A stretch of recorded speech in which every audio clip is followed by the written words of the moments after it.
আমার মতে ইসলামী শাসন চালু করা খুবই জরুরি। তাহলে আর কোনো মা বোনের ধর্ষণের শিকার হবে না। আপনি মন করা একটা আইন বানাবেন, সেই আইনের কোনো প্রয়োগ নাই। ধনী মানুষে অপরাধ করলে তার কোনো বিচার হয় না, যা বিচার হয় গরিব মানুষের। ধনীরাই মানুষ আর গরিবটা মনে হয় মানুষ না।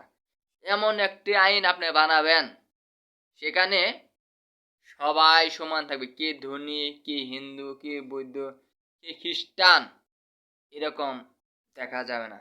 যেই অপরাধ করবে তাকেই এই দেশে বিচার করতে হবে। আমরা করছি কি, যারা ধনী মানুষ তারা অপরাধ করলে তাদের কাছ থেকে আমরা যে টাকা নিতেছি, ঘুষ খাইতেছি, তাদের কাছ থেকে টাকা কোনো স্যাম্পল বিষয় দিয়া দিতে পারে। আর গরিবটা তো টাকা দিতে পারে না, তার জন্য তাদের বিচার হয়। এরকম যেন না হয়। এদেশে ইসলামিক শাসন যদি চালু করা হয়, তাহলে কেউ দুর্নীতি করবে না। আর দুর্নীতি যদি না করে, তাহলে দেশটা আরো উন্নতি হবে।